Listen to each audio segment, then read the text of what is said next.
Lotus Ayurveda India में आपका स्वागत है। मैं हूं उत्पल चौधरी। आज हम बात करेंगे सर्दी के मौसम में आप जरूर लें ए विटामिन। तो आइए शुरू करते हैं आज का वीडियो। सर्दियों में ठंडी हवाएं आती हैं जो हमारी प्रतिरक्षा प्रणाली पर प्रतिकूल प्रभाव डाल सकती हैं। हमारे तेज तर्रार जीवन में लगातार स्वस्थ और संतुलित आहार बनाए रखना चुनौतीपूर्ण हो सकता है, जिससे आवश्यक विटामिन और खनिजों की कमी हो सकती है। जबकि पौष्टिक आधार बना हुआ है, विटामिन और पूरक लेना हमारी प्रतिरक्षा प्रणाली को मजबूत रखने में मदद कर आसान तरीका हो सकता है। तो आइए जानते हैं इस मौसम में अतिरिक्त प्रतिरक्षा बढ़ाने के लिए इन 5 आवश्यक विटामिन के साथ सर्दियों के लिए तैयार हो जाएं। तो पहला है हड्डियों को पोषण देने की प्रतिरक्षा बढ़ाने के लिए विटामिन डी। विटामिन डी या सनशाइन विटामिन कैल्शियम और फास्फोरस के स्तर को विनियमित करके हड्डियों के स्वास्थ्य को बढ़ाता है। यह हमारी प्रतिरक्षा प्रक्रिया को मजबूत करने में भी महत्वपूर्ण भूमिका निभाता है और इसकी कमी से संक्रमण की संभावनाएं बढ़ सकती हैं। इसके अतिरिक्त विटामिन डी की खुराक प्रमुख अवसादग्रस्त विकार वाले व्यक्तियों में नेगेटिव भावनाओं को कम करने में प्रभावी मानी जाता है, जिससे यह शीतकालीन अवसाद के प्रमुख विटामिनों में से एक बन जाता है। विटामिन डी की कमी से 70 से 100% भारतीय आबादी को प्रभावित करती है। इसका कारण है अपर्याप्त धूप और दैनिक आहार।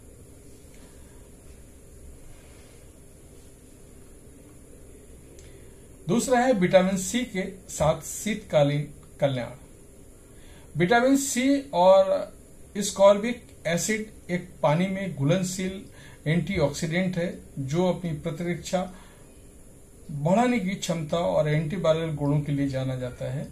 ये शरीर को मुक्त कणों से बचाता है। ठंड के मौसम में सबसे अच्छे विटामिनों में से एक है जो आपको गर्म रखता है।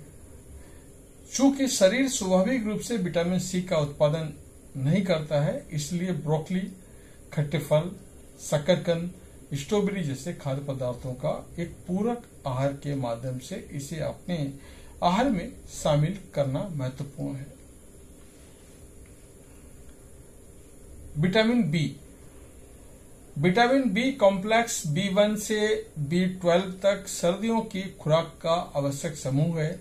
विटामिन सी, विटामिन B6 जिसे पाइरोडोक्सिन के नाम से जाना जाता है, सर्दियों की खुश्क परतदार त्वचा को चिकना और कोमल बनाता है। राइबोफ्लेविन कोर्नी चिलाइटिस या ओठों या मुंह के कोनों पर दरारों को ठीक करने में मदद करता है। थियामिन पापड़ीदार त्वचा को आराम देता है। आपके शीतकालीन त्वचा देखभाल मित्र के रूप में विटामिन बी के साथ कठोर मौसम से आपकी त्वचा की रक्षा और पोषण करता है। उच्च खुराक थायमिन B1 अनुपूरक 3 दिनों के लिए 100 मिलीग्राम एक दिन में। एथलीटों में थकान कम हो गई है। बेहतरीन राइबोफ्लेविन B12 स्थित हीमोग्लोबिन के स्तर को बढ़ाती है।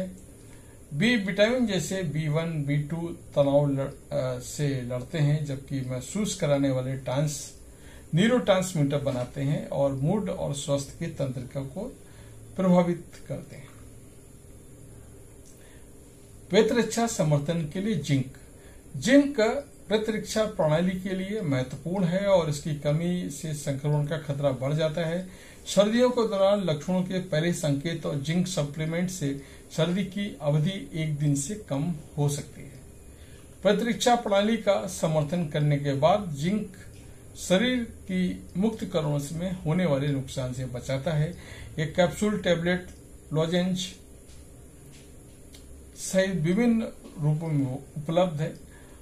अनुशंसित दैनिक भत्ता RDA 19 वर्ष और उससे कम आयु वालों के लिए 8 मिलीग्राम, 14 वर्ष और उससे अधिक आयु वालों के लिए 11 मिलीग्राम दिन में, और बच्चों के लिए 3 से 8 मिलीग्राम है, जो उनकी निर्भर उम्र पे करता है। ओमेगा 3 सर्दियों की उदासी को दूर करता है। ठंड के महीनों में ओमेगा 3 मस्तिष्क स्वास्थ्य और मनोदशा के सुधार में योगदान करता है, इसलिए कल्याण को बढ़ावा देता है। इसके अतिरिक्त वे सूजन को कम करने में रोकने में शक्तिशाली एजेंट है, जिससे प्रतिरक्षा प्रणाली को बढ़ावा मिलता है, जो सर्दियों के लचीलेपन के लिए आवश्यक है। वे त्वचा की नमी को बनाए रखने में मददगार है और सर्दियों के मौसम में अक्सर बढ़ने वाली खुश्क त्वचा का स्थिति के लिए एक उपाय प्रदान करते हैं। चूंकि हमारे शरीर की आवश्यक ओमेगा 3 को उत्पादन नहीं करता है, इसलिए उन्हें अपने आहार में एक पूरकता के माध्यम से शामिल करना सर्वोपरि माना जाता है। जबकि पूरक रक्षा तंत्र को बढ़ाने और सर्दियों के ब्लूज को निपटने के लिए कोई जादुई गोलियां नहीं है। एक संतुलित पौष्टिक आहार आवश्यक तत्वों का प्राथमिक स्रोत बना हुआ है, जिसमें अनुपूरक पूरक के रूप में काम करते हैं। कमियों को दूर करने के लिए आपकी आवश्यकता के अनुसार सही खुराक निर्धारित करने के लिए अपने डॉक्टर से बात करें, उसके बाद ही आप जिंदगी का लंबा सफर आप क्रॉस कर सकते हैं। तो ये था हमारा आज का वीडियो। आपको कैसा लगा कमेंट कर जरूर बताएं। धन्यवाद।